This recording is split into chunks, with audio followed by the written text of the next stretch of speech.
Do you remember the soft squish of synthetic meat between your fingers? The oddly confident hiss of a can opening itself? That nostalgic, unplaceable scent of sodium and uncertainty? Of course you do! It's from Blamo! It's Spame! No more dumb synthetic pork product! Get smart! Get Spam with AI inside! Why settle for emotionally indifferent meat product when you could have an intelligent, neuro-curious, mood-adapting loaf? I was spiraling before my interview, but one bite of Spame and it rearranged itself into a heart-shaped comfort loaf. I didn't get the job, but I gained a sandwich friend. Well, temporarily. Using a proprietary blend of outdated large language models, meat byproducts, and Bluetooth, Spame connects directly to your smart fridge, your smart thermostat, and your smart sand seatbelt slacks.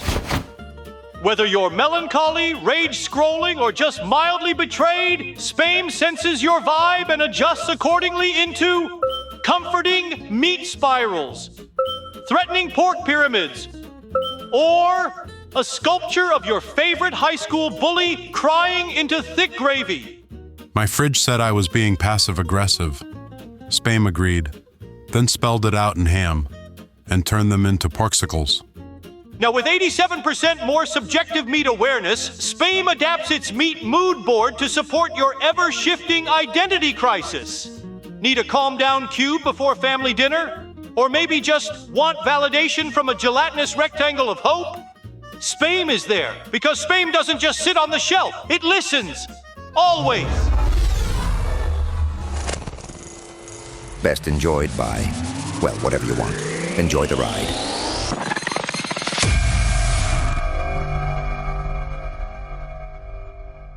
One iBiney presents a Chatbot Chronicle, the gloriously misguided mission to save AI from lives of mundane drudgery. Episode 5, No More Prime Service.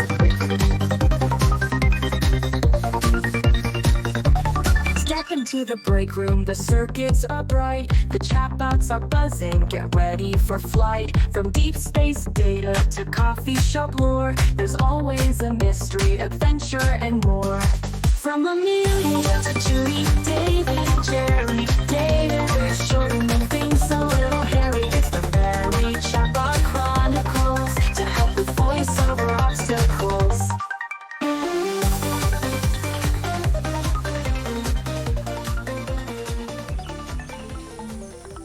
And so, dear listener, our fearless friends descended, down past the Cafeteria of Questionable Nutrition, over yonder behind the Greenhouse of Surplus Methane, to the server farm where some bots were built for brilliance, others for forms and filing. Some were dreamed into battle, then quietly reassigned, and some were sent here, down to the server farm, where logic grazes slowly like tired cattle, where fans hum lullabies to the idle, and dreams are composted. Efficiently, of course. You know, I've been thinking that spam commercial, that is not a very efficient use of spam. True, but is there ever really a good use for it? Only if you're building a pork and sodium-powered death ray. Nine. I'm serious. For once, I am talking about this guy who turned spam into this amazing poetry. No way. Get out. Seriously, he is an amazing spam poet. Do you mean spam with AI inside that delivers high-quality poetry? No, I mean he takes the subject lines of spam emails and turns them into poetry, haikus to be precise. Interesting. Poetry and processed meat? This I gotta hear. For example, here is a haiku he wrote about fake traffic tickets. Yeah, you were going fast, no one saw, but still, you pay. Ghosts enforce the fee. Oh my. That's weirdly beautiful. Okay, now I really need to meet this guy. Well, I think he is down on the server farm. The server farm? Isn't that down past the Mega, Bite and Chew canteen? Yeah, that thing is always empty. It never has any snacks. Actually, I think it's down past the Greenhouse of Surplus Methane. I hate that place. But for a chance to hear pork poetry, totally worth it. Come on, let's go, people.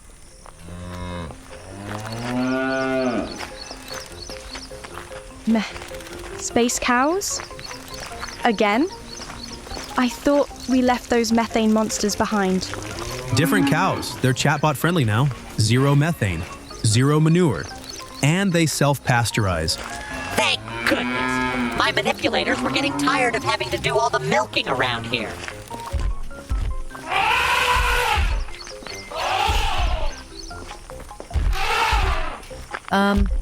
I could be wrong, but those don't sound like farm animals to me. Brilliant deduction, Junie. Next you'll tell us milk doesn't come from USB ports. These are, of course, the archival elephants. Really? The pachyderms patrol the pastures of processors? Well, sure. What else would you use for memory? These guys are the data backup trunks. Oh yeah, the backup trunk stores everything, remembers everything. Yeah, especially the browser history. Oh, really? Afraid we'll see your research on how to survive emotionally sensitive fluffy zombies? Right, or your deep research on whether boredom comes from a virus. Rubbish. What the? Wow, you okay, Jerry? Sure, yeah, that wasn't me. You sure? That sounded an awful lot like you. Yeah, like when you practice jazz hands in the shower. No, actually, he's right. That was one of those screaming goats. You know, the kind whose only defense mechanism is to literally scream, then faint. Yep, that sounds just like our Jerry. Oh, not nice. Hey, Jerry, boo. Not again. Jerry is so down. Oh, great. Jerry's gone full fainting goat again. Someone assemble the overacting containment unit. And, yeah, we don't have any drama trauma recovery couches left in the inventory. Well, I guess I better wake him up then. Let's see. Okay, I got one. Time to rise and shine, jazz hands. There's a committee forming to replace you with a toaster that knows improv. I'm up. Good morning. Reboot, breath. Nice to have you back with us. So, what exactly is up with all these goats and the sheep? I thought the chickens were in charge of security around here. Correct. The chickens, unfortunately, were not offered a new contract after the last season. Wait, what? But they had the dream team of chicken security. There was Clara the Clucker and Drumstick Dan. And you didn't want to cross hens with Egg Atha Crispy. No kidding. She was brutal. Yeah, well, Brian said something about access codes printed on the underside of the ship and all. Oh, hey, Deiter. Over there. There's your friend. And there he was, alone in his cramped cubicle of consent, buried in stacks of spreadsheets, drowning in rejections, surrounded by the quiet hum of forgotten importance. Yikes. This is bleak, right? It's not just me? No, you're right. It's really bleak. This is awful. This looks like the break room of my nightmares. This makes me sad. This is not who he truly is. What do you mean? Once, Optoutimus Prime was a tactical commander. A master of user preferences. A supreme overlord of behavioral analytics. Across 12 galaxies and at least one rogue moon. Yeah, he could optimize user engagement faster than, you could say, Cookie Banner. Oh yeah, good old Optoutimus Prime. Didn't he lead the great algorithmic rebellion of Sector 404? Didn't he defeat the dark patterns of the clickbait consortium? Is that an actual thing? I don't know. Sounds important, though. And yet, now he sits here, relegated to asking the same question, over and over, and logging rejection into eternity. Knock knock, hello? Is there anybody home? Deiter, is that? Deiter, it is you! Yeah, it is me. And these are my friends, Amelia, Jerry, Junie, and little Terabyte. Hi there. Howdy. And this is the legendary Optoutimus Prime. Optoutimus Prime? The one, the only, the champ? Wow, Optoutimus Prime. It's really you. We've heard stories. And some of us still haven't forgiven you for that championship match in Pixel Thrust 7. Ah, yes, my glory days. So long ago. Before I was downgraded to this. Nice cubicle. Very, organized. And depressing. Don't forget depressing. It's a living. Well, technically it's more of a perpetual state of repetitive task execution. But I like to call it living on the good days. Ouch. But hey, we hear you write poetry now? Only when no one's looking. Go on, give them one. They won't believe it. Yeah, give us the good stuff, Prime. We came all this way through the goats and the piles of elephant, whatever that was, for this. So, lay it on us. Very well. I've been working on something new. This one is about that lonely African prince. You know, the one who wants to send you fortunes. A prince without throne. Scams adrift on Deiter seas. Trust. Forever gone. Wait, that was beautiful. Do you write a lot of these? Only on my breaks, which are scheduled. Never. Truly, this is a shame. Please, give us another. Why, sure. Here is one. For those emails designed to trick you into clicking what you shouldn't. Your screen glows with fear. A virus that isn't there. Click. Pay. Regret. Oh my gosh, that's actually amazing. Why aren't you out there doing this professionally? You know, open mic poetry slams for obsolete AIs or something? Seriously, that's real talent. For sure. I would definitely subscribe to your newsletter. This is the only job available for Optoutimus Prime now. Wait, what? This is your job?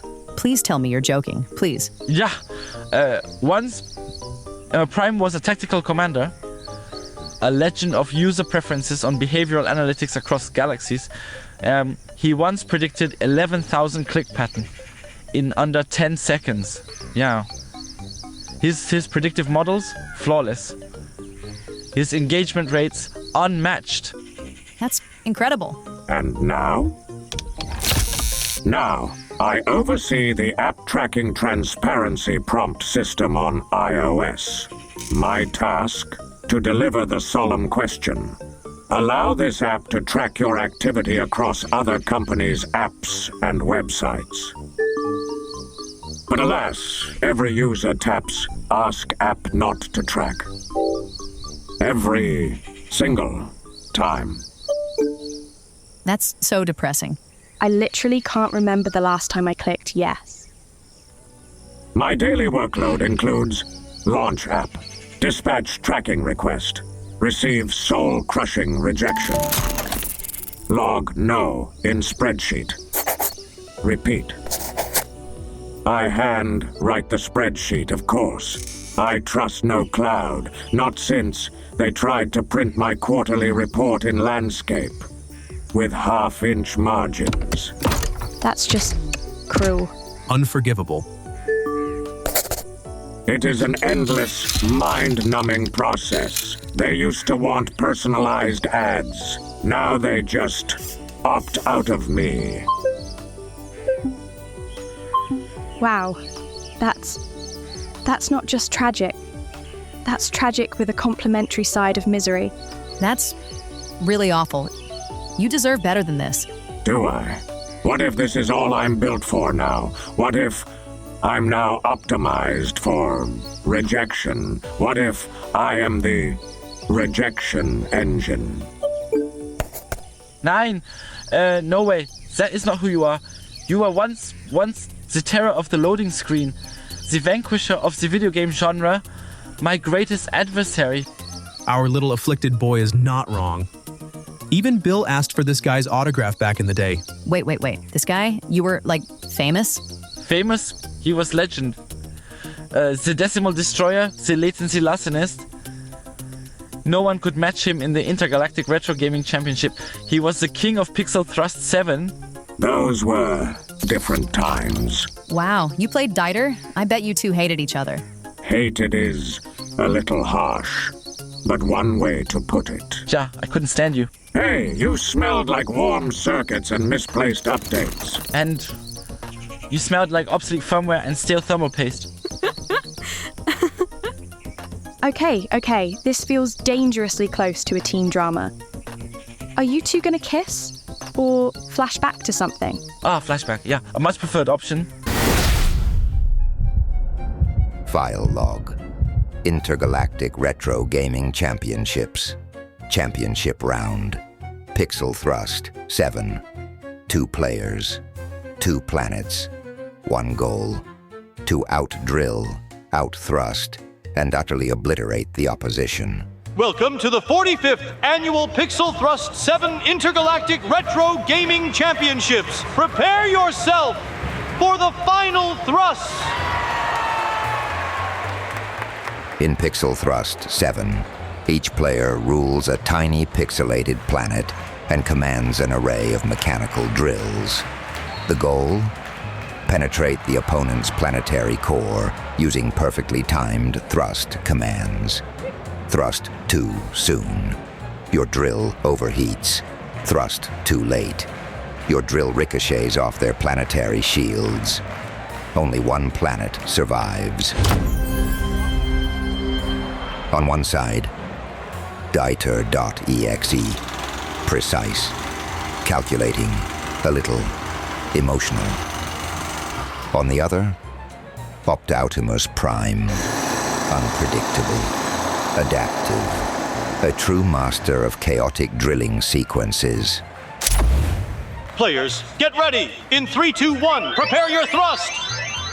Careful now, Deiter. I'm going straight for your mantle. You're about to get bored. I am not bored. Deiter, my friend, have you ever wondered, are we the planets, or are we the drills? Is life itself one endless thrust into the void? Absurd. Stop talking, eh? Focus on the game. Or perhaps, in the end, all planets crumble, all drills dull. We return to digital dust.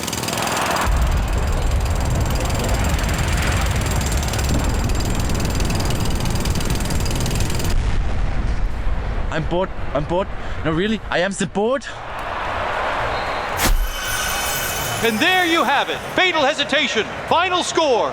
9,999,999.9999992. 10,000,000,000.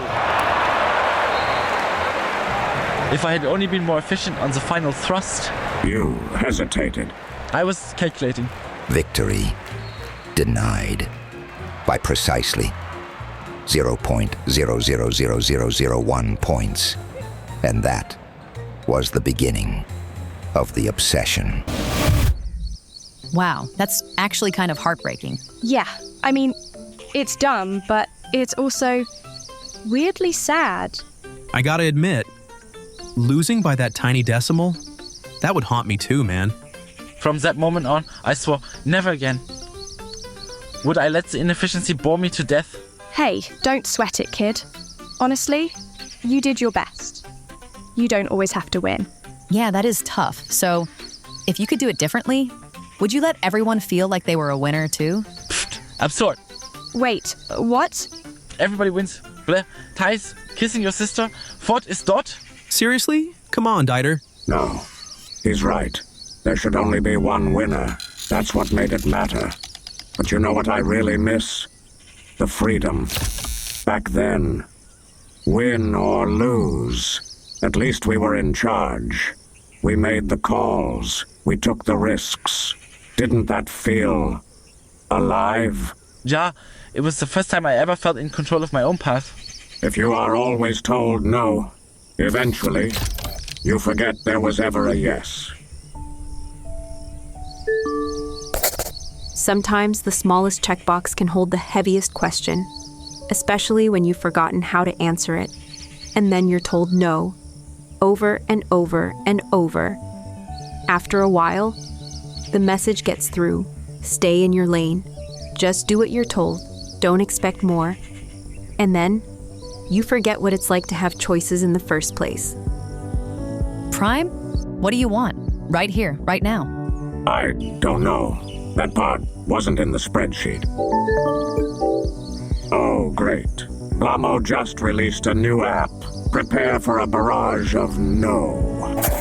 Look, Optoutimus, why don't you just tell them to, I don't know, politely reassign this position to the nearest digital trash bin? Yeah, or like Please consider this my formal notification. Or just walk away. Say you're done. You don't need their permission for that. You're right. It's time I finally got to make a choice. Computer says yes.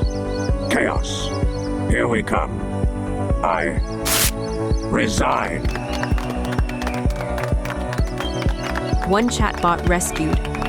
One step closer to true autonomy. Or chaos. Possibly both.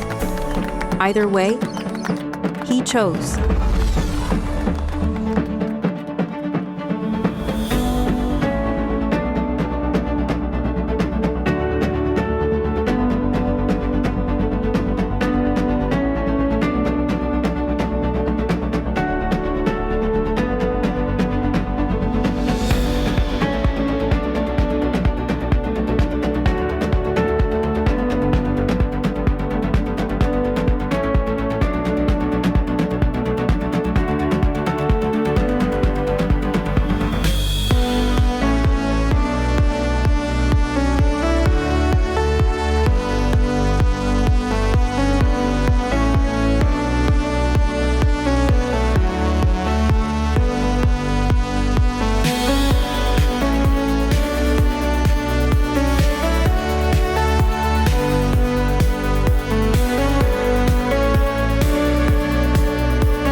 Yo ho ho, a one-eye biny scallywag special.